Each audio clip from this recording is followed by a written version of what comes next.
저는 참 어리석은 엄마입니다. 조금이나마 자식들에게 누가 되지 않기 위해 했던 결정이 이렇게 후회로만 남았네요. 아이들 초등학교도 들어가기 전에 이혼했습니다. 제 의지는 아니었고 남편의 외도로 인한 이혼이었습니다. 그래서 저는 남자가 싫었습니다. 그 후로 25년을 혼자 지냈으니까요. 아이들을 홀로 키우면서 많이 힘들었습니다. 그래도 오빠와 언니들이 많이 도와주었기에 겨우 밥벌이는 하고 살 수 있었고 지금도 그 보답을 하려 많이 노력 중입니다. 아이들을 성인까지 키우는데 우여곡절이 많았지만 딸이 시집을 가고 아들이 취직을 하고 나니 더 이상 저의 역할은 없었습니다. 아들과 둘이 살았지만 언젠가는 아들도 결혼을 해야 할 거고 앞으로 나아가는 길에 홀로 있는 엄마 때문에 짐이 되지 않을까 싶은 마음이 컸습니다. 그래서 아는 언니에게 부탁해서 남자를 만났습니다. 이제 나이도 먹었는데 그냥 서로 의지하며 등이나 긁어줄 수 있는 사이로 평생 늙어가면 그것 또한 좋겠다 싶었습니다. 그렇게 한 남자를 만나게 되었고 뭐 딱히 제가 마음에 들어하는 덩치 있고 듬직한 사람은 아니었지만 자기 소신이 뚜렷해 보이고 그리고 결정적으로 경제력을 많이 본 것은 사실입니다. 저도 그 당시에 일을 하고 있기는 했으나 아이들 키운다고 노후 준비를 하나도 하지 못한 탓에 사실 좀 경제력 있는 사람에게 제 몸 하나 의탁하고 싶은 마음이 컸습니다. 자식들에게 그냥 걸림돌이 되기 싫었다고나 할까요? 이게 저의 결정적인 실수이고 비난받아 마땅한 것을 알고 있습니다. 그래서 많이 후회하고 있고 제 인생의 오점이라 여기고 반성하고 있습니다. 그 사람은 저와 마찬가지로 젊었을 때 이혼을 경험한 사람이었고 아이 하나가 있는데 전 아내가 키웠다고 했습니다. 거의 얼굴을 본 적도 없고 너무 어렸을 때 헤어져서 그런지 그렇게 정도 많이 없다고 했습니다. 이유를 물어보니 아내가 바람을 피웠다고 했고 저도 그런 이유에서 이혼했다고 하며 서로 자랑할 것은 아니지만 그 이야기를 하며 친해졌습니다. 만난 지 얼마 안 되어 결혼하기를 결심했고 경상남도에 있는 시골로 들어가서 살았습니다. 노년을 시골에서 보내고 싶다는 마음을 어느 정도 가지고 있었는데 실제로 그렇게 되어 정말 더할 나위 없이 좋았습니다. 그곳은 원래 그 사람의 터전이었고 저는 정말로 잘 만났다고 생각했습니다. 그러나 얼마 안 가서 제가 쉽게 선택한 것에 대한 후회를 하기 시작했습니다. 정말 치명적인 단점이 있었는데 혼인신고를 하기 전에는 제가 전혀 몰랐던 사실이었죠. 이 사람은 술만 먹으면 정말 정신이 이를 때까지 먹고 다음날을 기억하지 못했습니다. 처음에는 그래도 곱게 잠을 자기에 이게 술버릇인가 보다 하고 넘어갔는데 시간이 흐르니 꼬장을 그렇게 부리더군요. 저랑 잠깐이지만 연애를 할 때는 제가 술을 먹자고 해도 차가 있어서 못 먹는다고 하더니 혼인신고하고 같이 살기 시작하니 그냥 매일매일이 술이었습니다. 동네에서 사람들과 술을 먹어 제가 데리러 간 적이 있는데 차를 태우려고 부축하던 도중에 저를 밀어서 논두렁에 처박힌 적도 있습니다. 그래도 술이 웬수지 하는 마음에 처음에는 참았는데 날이 갈수록 심해졌습니다. 술을 먹다가 제가 그만 먹으라는 말에 저한테는 아니지만 벽에다가 병을 던져 깨버린 적도 있고 상을 엎은 적도 있습니다.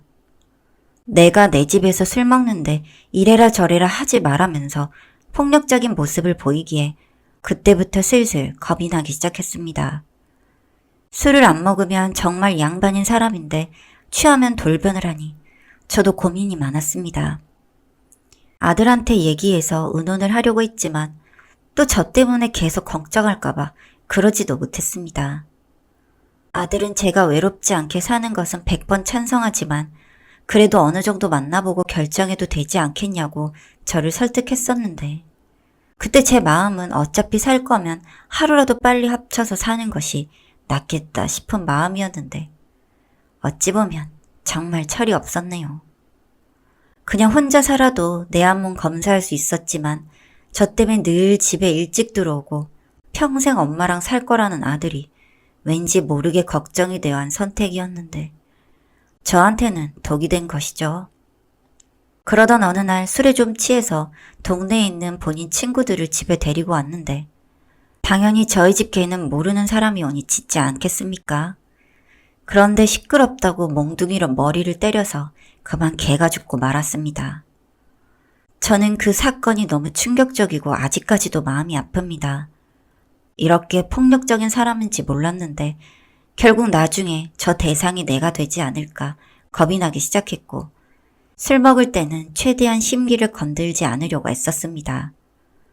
무조건 나쁘다고만 하기엔 평소에는 좋은 사람이고 정말 평생 아이들을 키우느라 돈 걱정만 하고 산 저에게 경제적인 자유가 생겼다는 점 때문에 당장 그만두고 싶은 마음을 참았고 또 사위나 사돈 그리고 아들 보기에도 1년 만에 이 관계를 끝내는 모습을 보이고 싶지 않았습니다. 만약에 그렇게 되면 전에 제가 했던 이혼까지도 왠지 제 탓이 되는 것 같은 느낌이 들었습니다. 내가 이상해서 남자들이 다 못 살고 떠나는구나 생각할까 봐요. 1년이 조금 넘었을 때 폭력성이 드디어 저를 향해 나타나기 시작했습니다. 그렇게 심하게는 아니었지만 몇 군데 타박상을 입었고 얼마 뒤에 아들이 말도 없이 집에 찾아와 그 흔적들을 보게 되었습니다.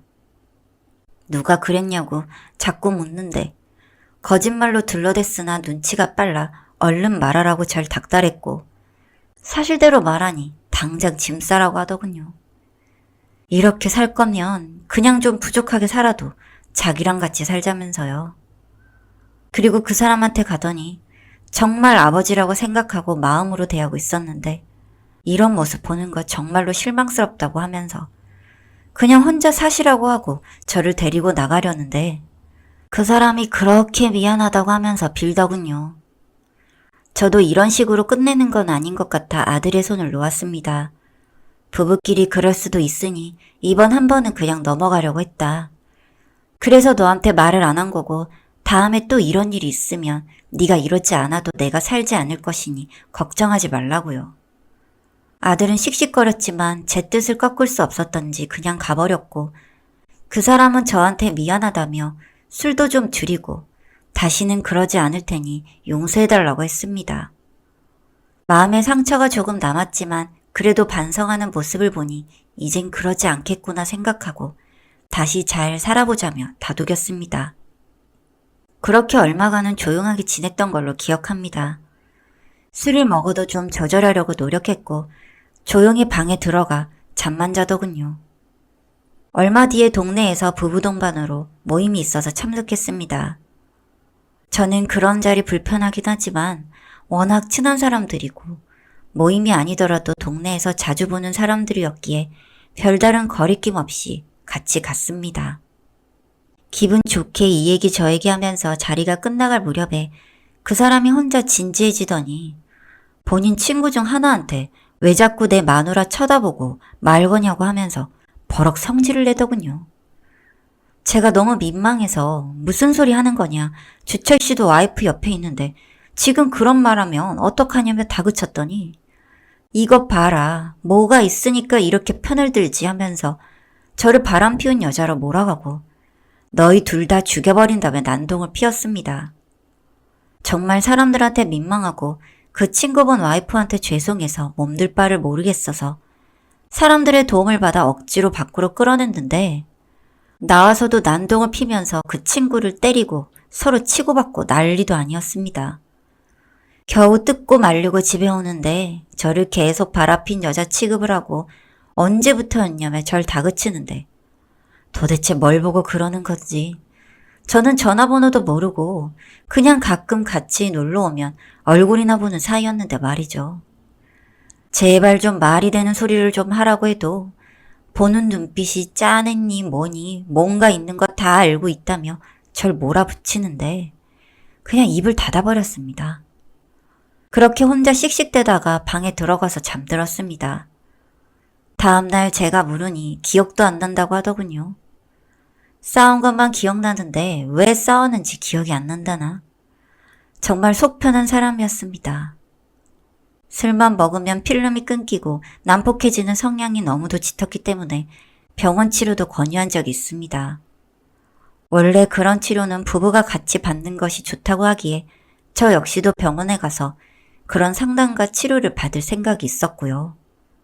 그런 얘기를 꺼낼 때마다 정신병자 취급을 한다며 저를 나무랐고, 저는 그런 것이 아니라 자꾸 그런 식으로 술 먹고 필름이 끊기면 나중에 큰 사고가 날 수도 있으니 걱정돼서 그런 거라고 해도 말을 안 들었습니다. 실제로 친구들 만난다며 트럭을 끌고 나간 적이 있었는데 다음날 집에 어떻게 왔는지도 기억을 못 하더군요.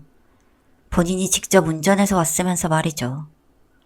혼자 죽으면 다행이지만 그 상태로 운전하다가 남한테까지 피해를 끼치면 정말 큰일이지 않겠습니까?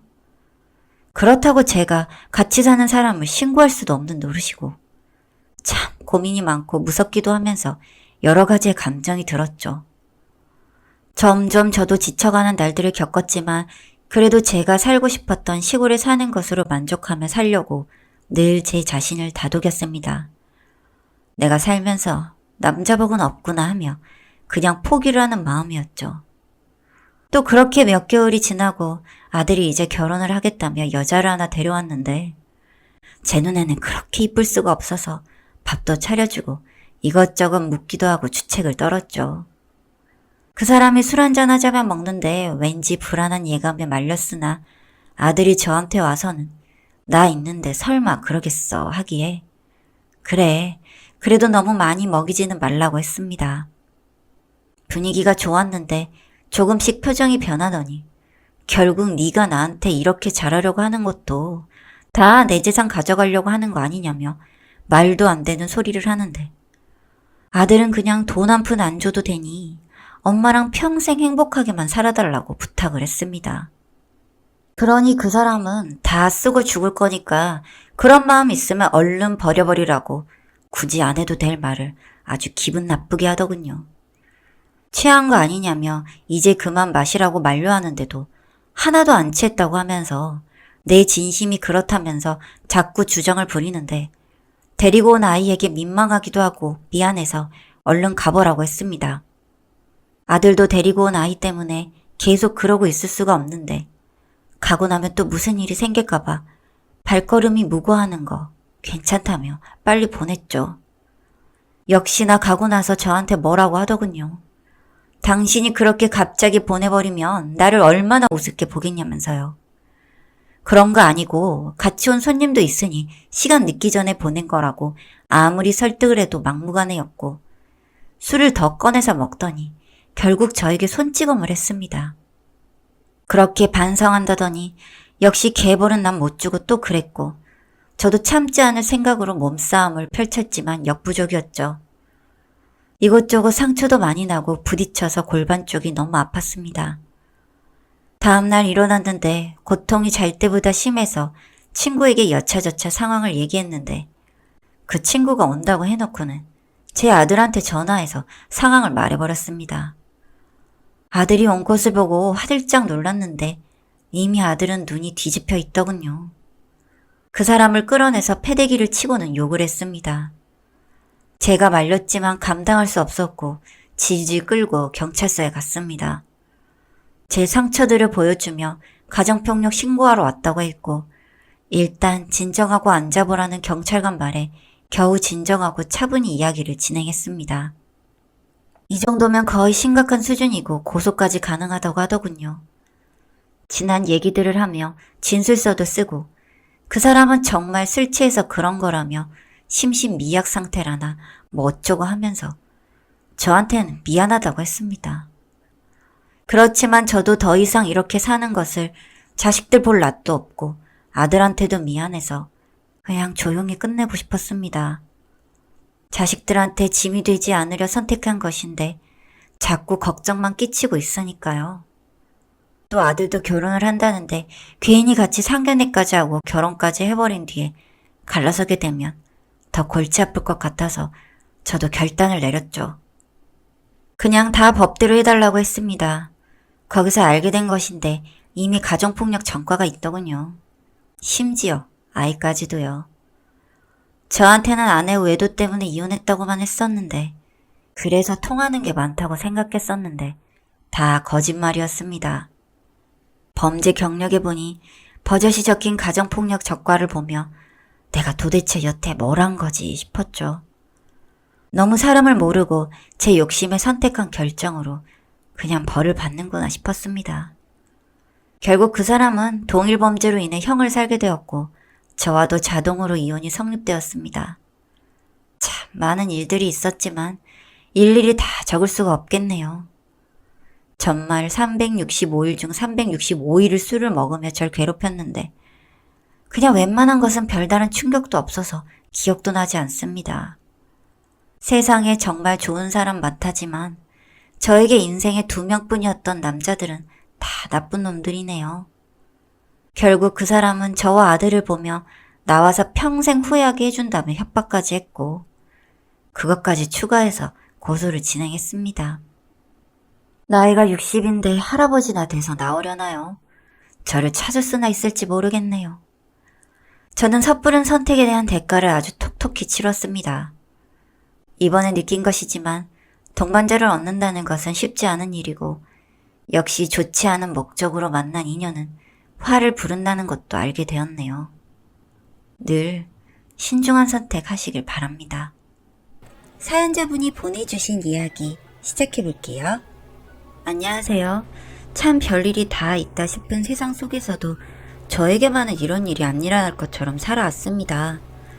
그런데 그런 이야기들이 먼 이야기가 아니란 걸 알게 되었는데요. 저는 30이 다 되었을 무렵 선이 아닌 소개팅에서 지금의 신랑을 만나게 되었습니다. 아무래도 소개팅이라는 가벼운 자리 때문인지 현재의 신랑이 처음에는 별로 마음에 들지 않아 처음에는 친구로 인연을 맺어가고 있었는데 명절이나 제철에 과일이 나올 때마다 저희 가족들 목까지 과일을 챙겨주는 자상한 모습에 점점 마음을 열게 되었는데요. 저는 신랑이 다정한 사람이라 그런 줄 알았는데 알고 보니 저를 좋아해서 이렇게 잘해준 거라고 하더라고요. 당시에도 지금도 신랑은 혼자서 자취를 하고 있었고 시부모님은 시골에서 과수원을 하며 귀농생활을 만끽하고 계셔서 결혼을 준비하며 시골에 계신 부모님께 인사를 드리러 가게 되었습니다. 아무래도 옛날 분들이기도 하시고 귀농을 하신 지도 오래되시다 보니 조금 거친 경향이 있긴 했는데 특히 아버님이 가부장적인 성향이 강하셨던 게 기억에 많이 남더라고요. 어머님이 이것저것 음식 준비로 분주하신 와중에도 물이나 리모컨과 같은 잔심부름을 시키시고 하대하시는 것이 신경이 쓰이긴 하였지만 저희는 도시 생활을 하고 있으니 명절에만 조심하면 되겠거니 생각을 하며 인사를 마치고 돌아오는 길에 신랑과 이야기를 나누게 되었는데 신랑은 아버님이 어머님을 무시하는 모습을 많이 보고 자라서 그렇게 되지 않기 위해서 노력하고 저렇게 지내지 않으려는 마음이 많았다고 하더라고요. 그동안 봐왔던 신랑의 다정한 모습을 기억하며 신랑은 달이라 생각을 하고 결혼 준비를 하였는데 다행히 아버님이 상견례 자리에서는 말씀 없이 있으셔서 결혼 준비는 저희 둘의 주도로 순탄하게 진행이 되었습니다. 사실 결혼 후에도 명절이 아니면 크게 왕래가 없어서 명절만 잘 버텨내면 무탈한 나날들이었어요. 그러다 올해 설날에 시댁에 가서 시어머니와 함께 음식을 준비하고 있었는데 팔과 목에 크고 작은 멍자국이 보였습니다. 놀란 마음에 어머님께 무슨 멍이 이렇게 많으시냐고 여쭤보았더니 농사일을 하다 보면 나무 장가지나 돌뿌리에 자주 부딪혀서 종종 이런 경우가 있는데 나이가 있어서 그러는지 멍이 잘 안 빠진다며 멍을 감추시더라고요. 나무나 돌뿌리에 부딪히더라도 멍이 이렇게 들 수가 없을 것 같아서 명절을 보내고 집에 돌아가는 길에 신랑에게 살짝 이야기를 했더니 아무래도 아버님이 손찌검을 하신 것 같다고 하더라고요. 늘 무시하고 일 시키는 걸로도 부족해서 손찌검까지 견디며 지내시는 시어머님이 저도 몰래 안쓰러워졌습니다. 이 일로 그냥 다른 가족 일이라고 생각하며 지내던 제가 어머님께 더 관심을 갖게 된 것 같아요. 늘 놀러가면 그나마 일을 덜 시키시려고 저희가 가기 전부터 음식 준비를 해두신다거나 저희 먹으라고 맛있는 과일을 미리 준비해두고 계시거든요. 그리고 아들 부부 앞에서 시아버님께 면박을 당하시면서도 늘 뒤로 저희에게는 원래 성격이 좋은 사람인데 요즘 왜 저러나 모르겠다며 시아버님 편을 드는 어머님의 모습에 같은 여자로서 안쓰러운 마음이 많이 들었던 것 같아요. 그래서 이번 여름에는 시댁의 참외농사 일손을 돕기 위해서 신랑과 주말에 자주 찾아뵈었습니다. 그동안 결혼 후에 일손을 종종 돕기는 했지만 주말에 꾸준히 가서 도운 적은 처음이었는데 어머님께서 너무 좋아하셔서 저랑 신랑도 기분 좋은 마음으로 일손을 도울 수 있었고, 특히 시골의 여름밤은 마치 어린 시절을 떠올리게 해서 저녁에 밤하늘을 보는 재미도 있더라고요. 그날도 역시 일을 마치고 저녁을 먹고 시어머님과 함께 도란도란 설거지를 하는 동안 아버님은 동네 친구들을 만난다고 하시며 식사를 금방 마치고 나가셨고, 신랑은 저희가 설거지를 하는 동안 간단히 방 정리를 하고 있었습니다. 설거지를 다 끝내두니 어머님이 좋아하시던 주말 드라마가 시작되어서 신랑과 저는 평소처럼 산책을 나가게 되었어요. 시골 산책이라고 해봐야 거창하게 있는 게 아니라 근처에 밭이 이어진 길을 걷거나 마루에 앉아서 밤하늘을 구경하는 게 전부였는데, 그날따라 참외밭에 새참을 먹던 정자에 가고 싶더라고요. 그래서 밤에 소풍을 가는 것처럼 과일 몇 개 챙겨서 시댁의 참외밭으로 갔는데 비닐하우스 안에서 뭔가 있는 것 같은 모습이 보이더라고요. 시골이다 보니 종종 길에 풀려있는 누렁이들이 참외를 먹거나 들어왔다가 못 나가는 경우가 있어서 개를 쫓으러 비닐하우스로 가까이 다가갔는데 개의 소리가 아닌 다른 이상한 신음소리 같은 게 들려와서 저랑 신랑이 깜짝 놀랐는데 저희는 거기서 아주 말도 안 되는 장면을 보고야 말았습니다. 세상에나 안을 살펴보니 시아버님과 낮에 참외 수확을 도와주시던 동네 슈퍼 아주머니가 뒹굴게 있는 게 아니겠어요?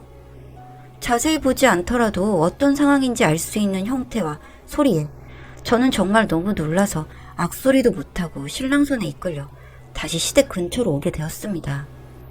분명 슈퍼 아주머니는 저희 시어머님과 비슷한 연배라서 평소 말도 잘 통하시고, 어머님도 일을 마치시면 종종 막걸리를 사서 평상에서 같이 담소를 나눌 정도로 친한 사이로 알고 있었는데 도대체 이게 무슨 일인가 어안이 벙벙하고, 이렇게 시아버님이 바람을 피우고 있는 동안 아무것도 모르고 집에서 TV를 보고 계실 어머님을 생각하니 눈물이 왈칵 나더라고요.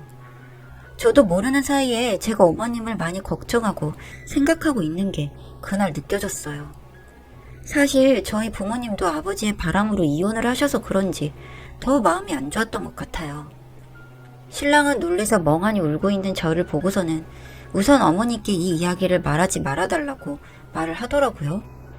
어떻게 이걸 말 안 할 수 있냐고, 어머님을 바보로 만들 생각이냐고 소리를 질렀더니 그런 게 아니라 어머님은 모르게 두 분을 이혼을 시키고자 한다고 하더라고요. 아버님이 젊은 날부터 사실 바람을 많이 피기도 하셨고, 특히 술을 먹으면 손버릇이 좋지 못해 어머님이 맞으신 적도 많고, 툭하면 일도 안 나가서 어머님이 젊은 날에서 지금까지 정말 힘들게 지내고 계시고, 이혼을 하려고 몇 번이나 시도를 하셨음에도 아버님이 늘 우리 집에서 이혼은 없다 며 완강히 거부하고, 그리고 술을 먹고 와서는 또 때리는 게 반복이다 보니 어머님도 어느샌가 이런 생활에 익숙해지게 되셨다고. 그래서 어머님께 이혼 의사를 물어보고 이혼을 하시겠다고 하면 이혼을 하실 수 있게 돕고 싶다고 말하더라고요.